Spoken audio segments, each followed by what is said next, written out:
there lived a cat, a sparrow, and a brave youth. The cat and the sparrow went to the forest to chop wood and said to the brave youth, "You keep the house, but mind you, if Baba Yaga comes and counts the spoons, do not say a word. Keep quiet." "Very well," said the brave youth. The cat and the sparrow went away, and the brave youth sat on the stove behind the chimney. Suddenly, Baba Yaga came in, took the spoons, and began to count them. "This is the cat's spoon, this is the sparrow's spoon, and this is the brave youth's spoon." The brave youth could not restrain himself and cried, "Baba Yaga, don't touch my spoon." Baba Yaga seized the brave youth, sat on the mortar and flew off. She drove the mortar, spurring it with the pestle and sweeping away her tracks with her broom. The brave youth shouted, "Cat, run! Sparrow, fly!" They heard him and rushed to his help. The cat began to scratch Baba Yaga and the sparrow to peck at her. Thus they rescued the brave youth.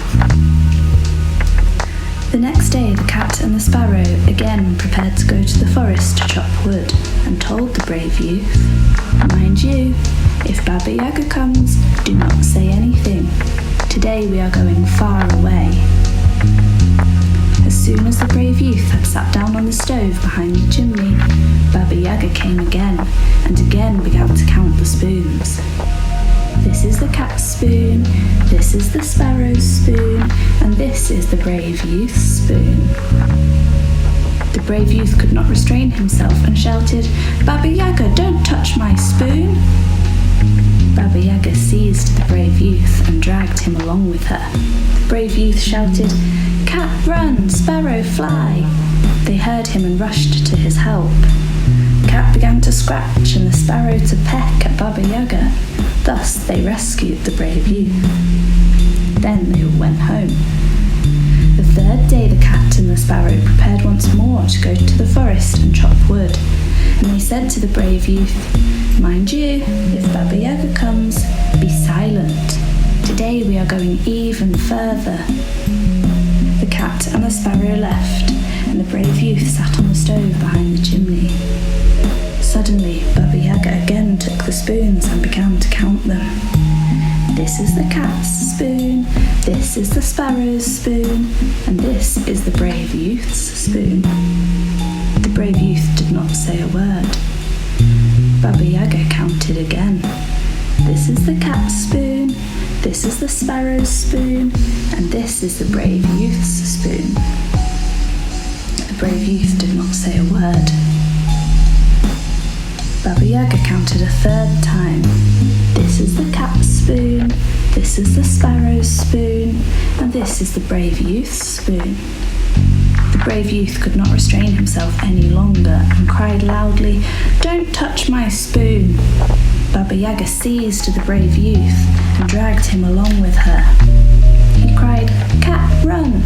Sparrow, fly!" But his brothers did not hear him. Baba Yaga took him home, put him in the wooden shed by the stove, made a fire in the stove, and said to her eldest daughter, "I am going to Russia. Meanwhile, roast this brave youth for my dinner." "Very well," said the daughter. The stove grew hot, and the girl told the brave youth to come out of the shed. He came out. "Lie down on the roasting pan," said the girl. He lay down, held up one of his feet so that it touched the ceiling, and put the other on the floor. The girl said, "Not that way, not that way." The brave youth said, "How then? Show me."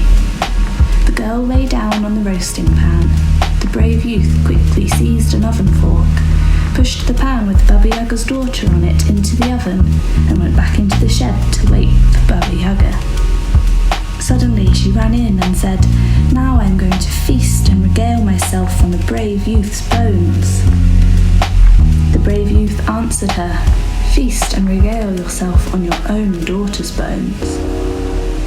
Baba Yaga was startled and looked into the oven. She found her daughter all roasted and roared, "Aha! You cheat! Just wait, you won't get away." She ordered her second daughter to roast the brave youth and went away. Her second daughter made a fire in the stove and told the brave youth to come out. He came out, lay on the pan, put one foot on the ceiling and the other on the floor. The girl said, "Not that way, not that way." "Show me how." The girl lay on the pan. The brave youth shoved her into the oven, went back to the shed and sat there.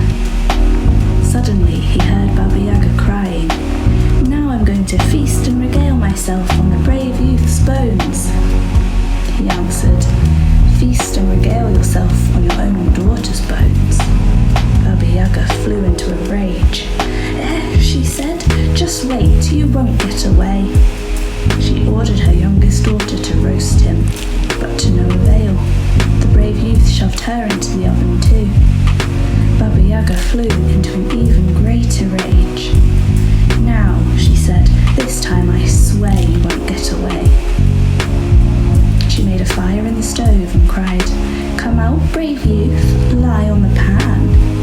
He lay down, touched the ceiling with one foot, the floor with the other, and thus could not be got into the oven. Baba Yaga said, "Not that way, not that way," and the brave youth still pretended that he did not know how. I don't know how," he said. "Show me." Baba Yaga at once curled up and lay on the pan. The brave youth quickly shoved her into the oven, ran home, and said to his brothers, "That's what I did